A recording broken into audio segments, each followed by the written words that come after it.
hey, we've got time. I'm sitting at home and I'm going to read another chapter. Plus, I'm really anxious to find out what happens. Out of My Mind, chapter 16. I wait until after holiday break to take the machine to school. I have practiced with Mrs. V every single day of Christmas vacation, learning how to push the right buttons, how to switch smoothly from one level to another, how to make contractions. I had to figure out how to say isn't instead of is not, or there's instead of there is.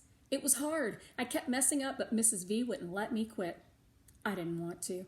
So on that first Monday back, Elvira is the star of the day, making me the center of attention. And not because of something embarrassing I did, like throwing up or spilling my food, but for something really cool instead.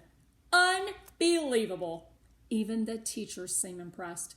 Watch out, world, Mrs. Shannon announces when she sees me in the hallway. Melody is ready to rock y'all. I grin, I push a button, and a song from the latest teen musical begins to play. Girl, you really got it going on, music and everything. Mrs. Shannon starts sashaying down the hall in rhythm to my music. I crack up. In room H5, Maria is glued to me all morning. Cool beans, Melly Belly, she keeps repeating. Cool beans. Can I play? She wants to touch the glowing lights and shiny buttons, but Mrs. Shannon steps in and distracts her with a new computer game she's loaded on the classroom machine. When Catherine comes in, just before the bell for language arts class, I'm ready for her. She's wearing a green plaid shirt, a blue skirt, and orange knee socks. I planned the first thing I wanted to say to her, so Mrs. V and I programmed it in ahead of time. I push a button and smile. Let's go shopping. Catherine gasps and then laughs so hard she almost can't catch her breath. Then she runs over to me and hugs me. I'm so happy for you, Melody. You really needed this. And yes, we're going to have to find a day so you can teach me some fashion sense. We need hurry, I type in. I am in a great mood.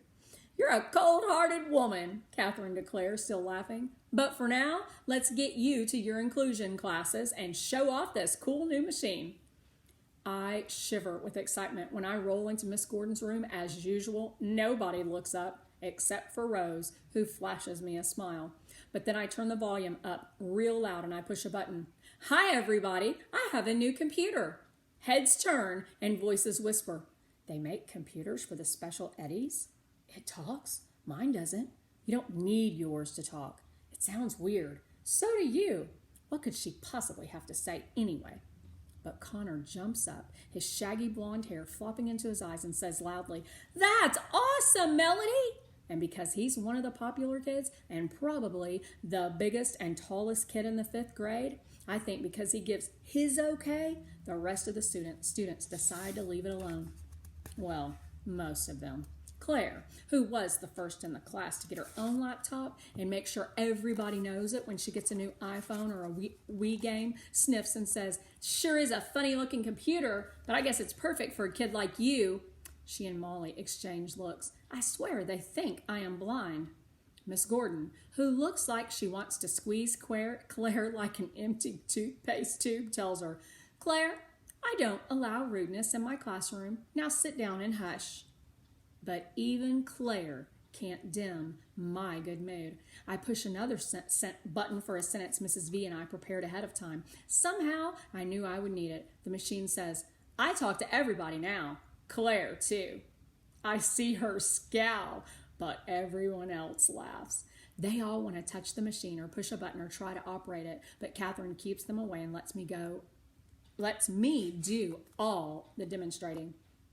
I go to the green level, the jokes. Knock, knock. Who's there? Several people reply. Isabel, the meta-talker says. Isabel who?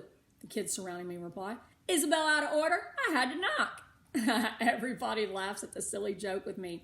Even though my arms and legs flail out and I drool a little as I laugh, it is the first time in my entire life that I feel like I'm part of the group. I wish I could click a save button so I could play this moment over and over and over again. I type in, today is Monday. It is cold. and then push a blue button on the machine. It whirs a little, then like a tongue sticking out, a thin sheet of paper erupts from the side of it. Printed on it are the words that I just typed. "Whoa," says Rodney, the champion video game player in the class. "It's got a printer. That's too slick." Mrs. Gordon nods with encouragement as Catherine passes the printout around so everyone can read my words. And then Catherine tells the class, Melody's MetaTalker is a combination computer, music player, and speech device. It's got HD, high-tech guts, and it's designed to rock her world and connect you to it. Take the time to listen to what she has to say. Claire raises her hand. "Yes, Claire," Mrs. Gordon says, a look of warning in her eyes.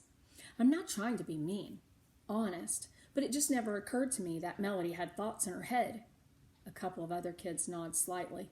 Mrs. Gordon doesn't raise her voice. Instead, she responds thoughtfully. "You've always been able to say whatever came to your mind, Claire. All of you. But Melody has been forced to be silent. She probably has mountains of stuff to say." "Yes, yes, yes," I make the machine say. I give Miss Gordon a smile of thanks, and then I show Rodney and Connor a video game that came with my MetaTalker. I doubt if I'll ever be fast enough to play Space Soldiers, but it's nice to know it's there. Rodney could probably master it in a hot minute. Mrs. Gordon checks out the various levels and looks impressed. "What a huge vocabulary you have now, Melody," she says to me.